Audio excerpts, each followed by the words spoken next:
Ang mga resibong nakalap ngayong hapon. Inakalang lisensyadong dentista pero hindi raw pala. Wisdom to, kailangan pa po ng x-ray. At ang mga aparatong ginagamit, tingnan nyo naman oh, dugyot! Ang dental tools, hindi rin sterilized. Ew! Parang lalong sasakit ang ngipin mo dyan ah. The dentist is in, pero malapit nang mabunot ang kanyang iligal na gawain. Abangan! Mister sa Cagayan Valley pumunta sa Maynila para dalawin ang mga anak sa dating kinakasama.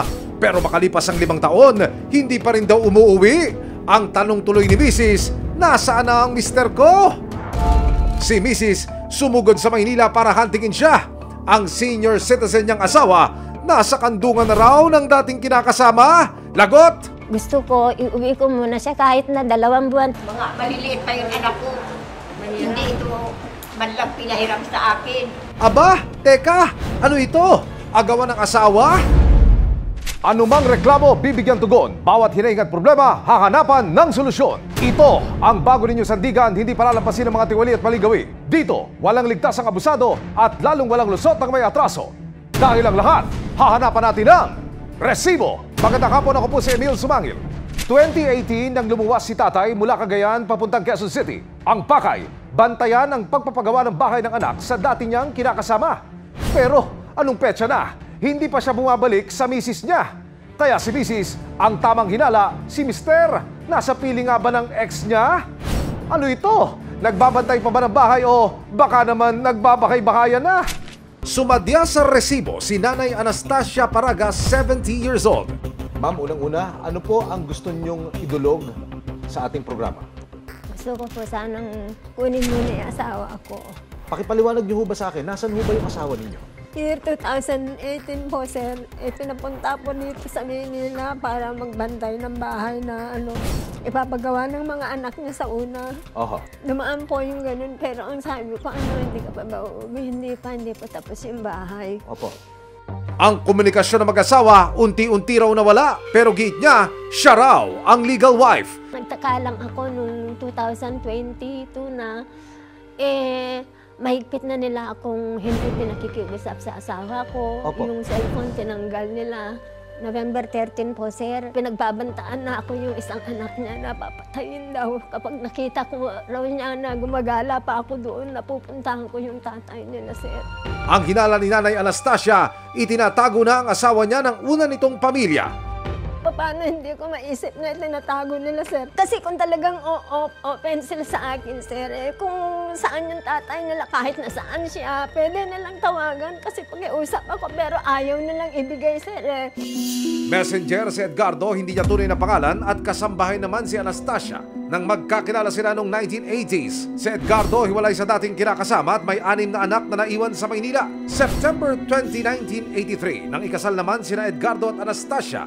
May dala ba kayong resibo o pagpapatunay na kayo ho ay nasa wastong posisyon para magbigay ng demand? Ito po ang resibo po, Ano ho sir. yan? Marriage contract po. Ibig sabihin, kayo po ang legal na asawa. Tama po? Opo, sir.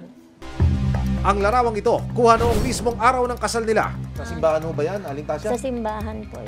Biniyayaan sila ng isang anak.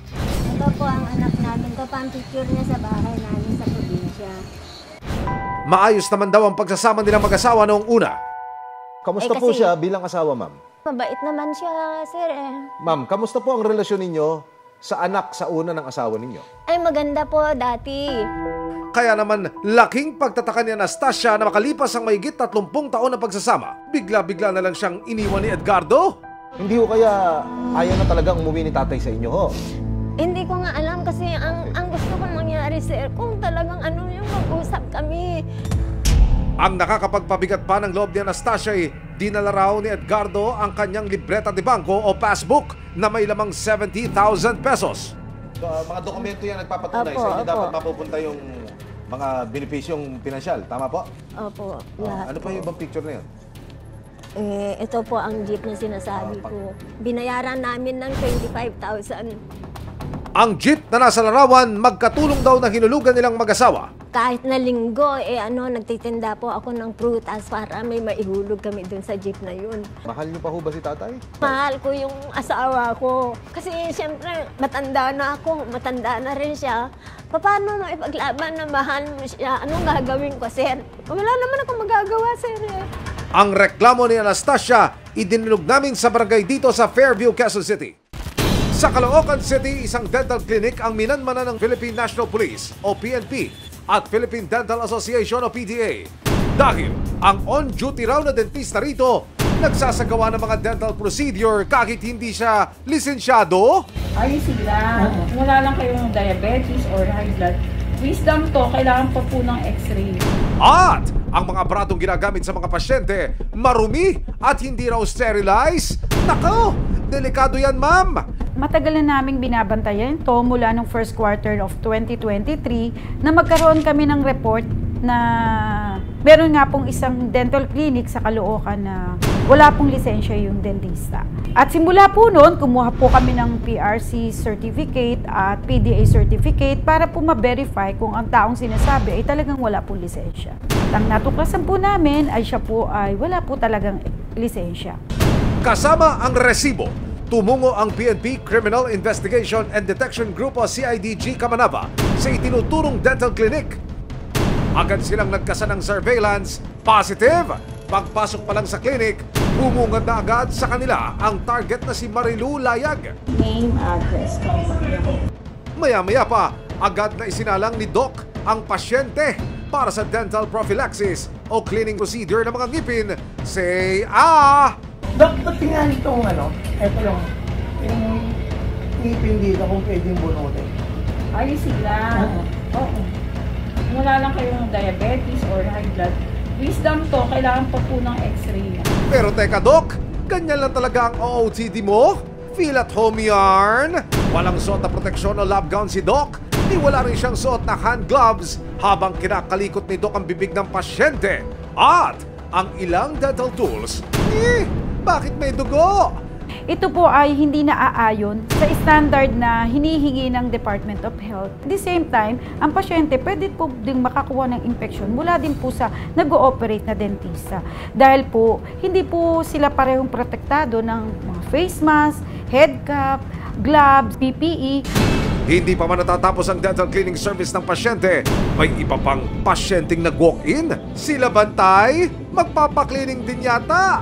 Vet clinic din ba ito? Yung pong nilabag niya ay ang infection control po ng clinic. Ang mga hayop na hindi dapat nasa loob ng clinic, katulad po ng pusa, ng aso, so pag gumagala po sila, nakakakuha po sila ng bakterya sa labas, at kung papasok naman sila sa loob ng dental clinic, dala-dala po nila yung bakterya na niya, pwede pong mailipat sa pasyenteng ginagawa ng dentista. Matapos makumpirma ang iligal na pagsasagawa ng dental procedure sa pasyente, sunod namang sasalang ang isa pang asset ng mga operatiba at ang magiging hudyat para ma-uproot at tuluyang bunutin ng mga operatiba ang hindi lisensyadong dentista. Tatawag ang pasyenteng asset sa mga nakabang na operatiba sa labas ng dental clinic.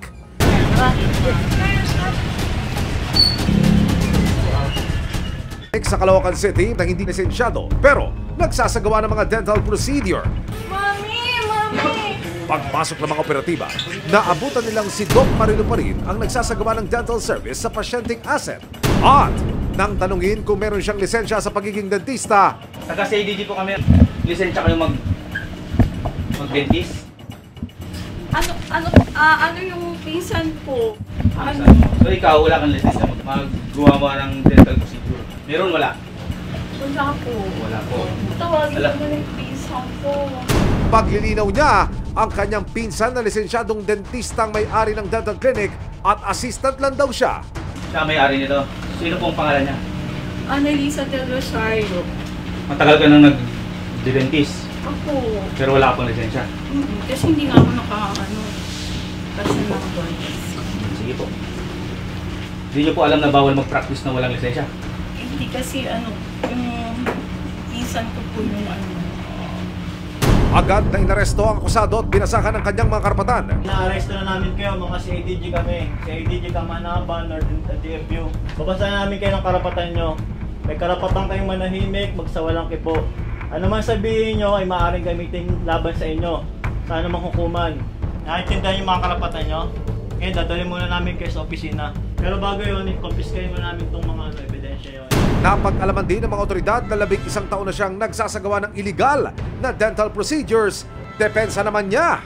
Siyempre, graduate ako eh. Pag-graduate ka, doktor ka na. Yes. Kaya lang hindi ako pwede mag-put up ng sarili ko kasi wala nga ako lisensya. Kaya akong assistant nga lang ako. Pero pwede akong gumawa. Yung under provision ng pinsan ko. Pero kanina po, Dok, wala siya ano? Kanina. Yes. Siyempre. So, wala kayong ina-assist. Kayo mismo gumagawa. Kasi nga, nagkakaroon nga din po ako ng pagka-dentist. Ayon sa Philippine Dental Association o PDA, maigpit na ipinagbabawal ang anumang pagsasagawa ng mga dental procedure, lalo na kung hindi lisensyado sa pagiging dentista ang gagawa nito. Ang dentistang nahuli, walang naipakitang lisensya.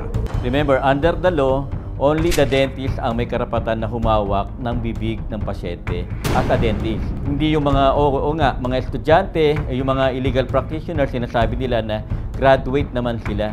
But we are talking about the license, the board passer. Kailangan din sundin ang dental standard bago makapag-operate ng isang dental clinic at tumanggap ng pasyente. This is the type 2 attire that we use. Yung normal day namin sa dental clinic. Ito hindi po namin napansin ito dun sa dental office na pinuntahan namin with the entrapment operation. And everything you see here, everything is disposable. Agad namang kinumpiska ng mga otoridad ang mga dental equipment. Hindi kasama. Hindi, tawa niyo to dito, ha? Ba't kayo nasusunod sa amin? Dinala rin ang suspect sa CIDG Kamanava. Pagdating sa istasyon ng pulis, nag-aabang na ang PDA. Lagot! Wala na talagang lusot, ma'am! Kasi po, kayo po ay lumabag sa batas. There are consequences for that. Even your cousin will suffer the consequences of disobeying the law. Ganun pa man po, humingi po ako ng sorry sa inyo. Sa tagal niyo po nagpa-practice, ang dami niyo na po sa aming ang dami na po naming nalugi.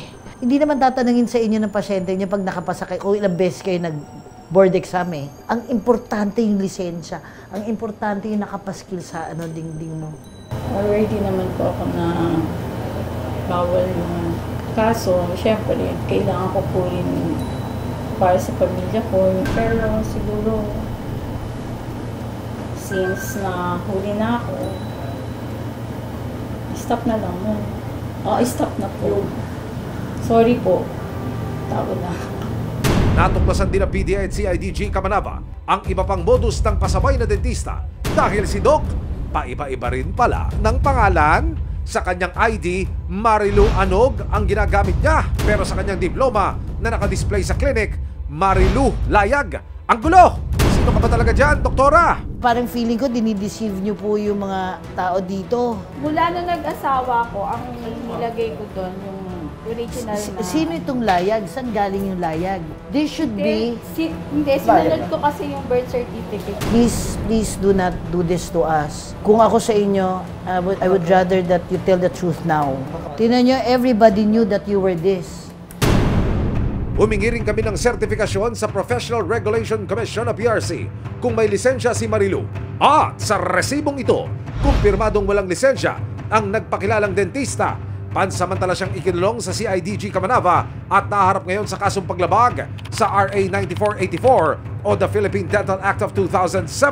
Sakaling mapatunayan ng korte na nagkasala, 200,000 hanggang 500,000 pesos o 5 taong pagkakakulong ang parusa. Sinampahan din siya ng kasong swindling o estafa dahil sa paiba-ibang pangalan na kanyang ginagamit.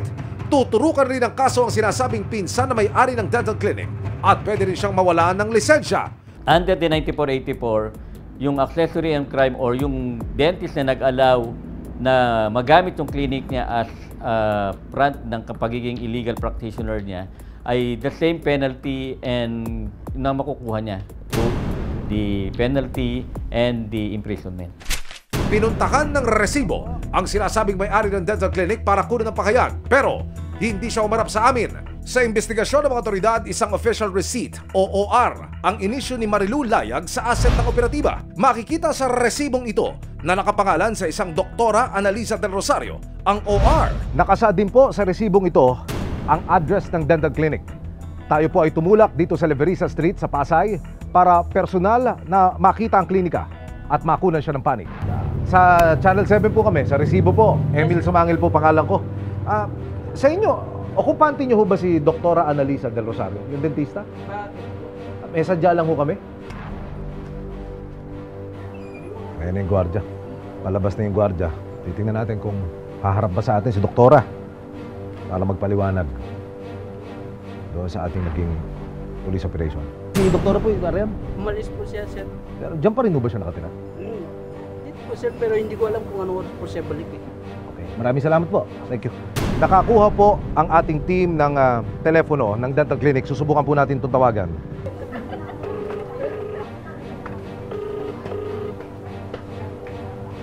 Wala sumasagot.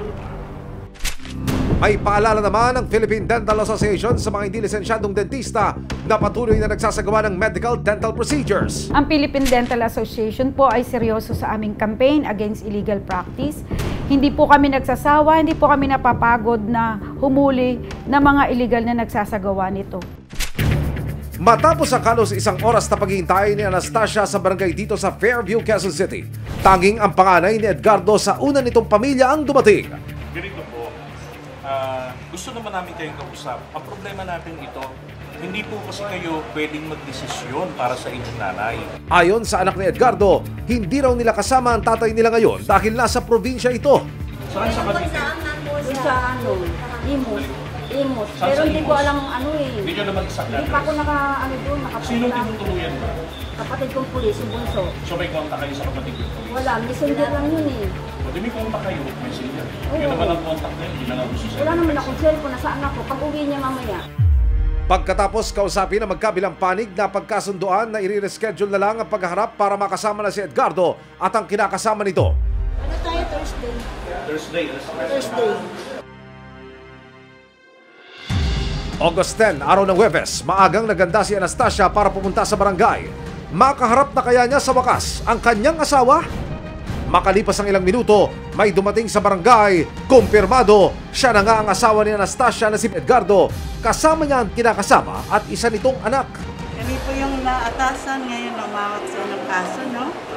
Pero si Edgardo ayaw na raw bumalik sa dati nilang bahay. Ay, nakikinig po ni Anastasia, makasama kayo sa probinsya para ayon sa kanya. Ang kanya daw bahay po ay nasira tayo kaayos. Hindi pwede dahil marami siyang panakot sa akin yan. Tinatakot ako palagi yan. Gusto mo pakamatay yan ang palagi namin sa akin yan. May personal na kasunduan na pala sina Edgardo at Anastasia noong isang taon pero hindi raw ito natupad ayon kay Anastasia. Nung una kasi last year, pinag-usapan na namin na uuwi siya. Sa inyo? Opo. Tapos babalik din. Hindi naman nila ako inasikaso na. Pinagtago na nila siya kaagad nung time na yun. Hindi ko na siya nakita, ma'am. Di sana nandito na yung asawa ko ulit. Ilang beses tinanong si Edgardo kung gusto pa niyang bumalik sa kanyang asawa na si Anastasia. Hindi na ako babalik sa kanya.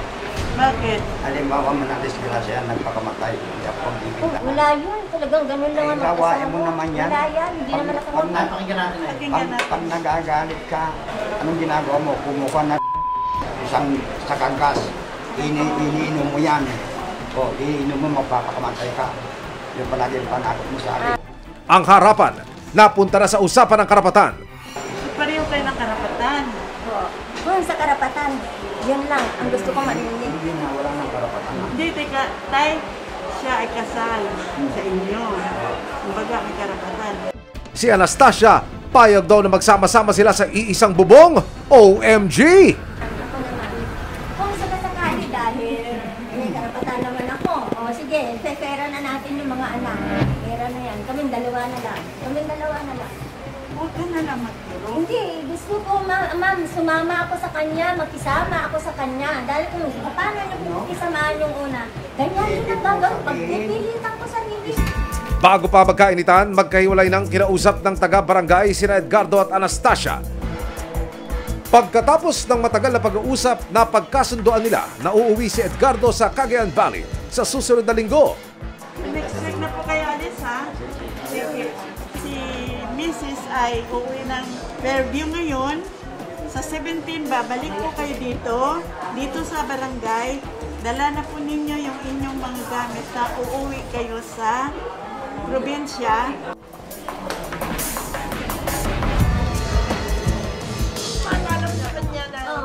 Ito tayo noon, no? Ito ang kasal namin na. Tago ko muna yan, Nay. Si Anastasia, masaya na raw sa naging kasunduan. Masaya po, sir. Dahil napagbigyan nila yung 1 taong kung inilalakad ko. Saka nagpapasalamat po ako sa inyo, sir, sa GMA.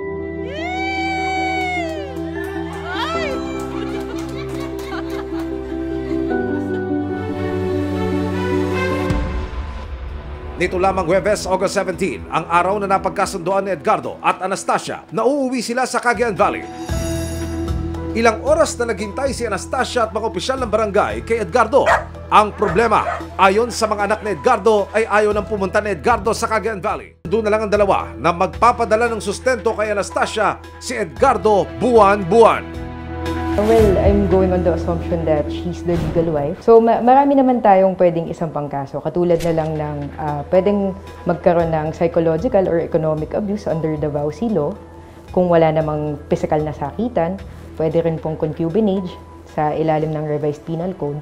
Or kung hindi naman po yun ang habol, pwede rin pong mga, kunyari, demand para sa suporta under the family code. Ang hatian ng ari-arian, actually, hindi sila pwedeng sa labas ng korte na sila lang mag-a-agree na ito sa akin, ito sa'yo, yung jeep sa'yo, akin yung mga pera sa bangko. Kailangan nila ng judicial decree. Pwedeng mag-file yan ng legal separation, absolute nullity, o kaya annulment. Matapos yun, dun pa lang pwede maghiwala yung assets at susundin yung hierarchy sa family code natin kung paano i-divide ang kanilang assets.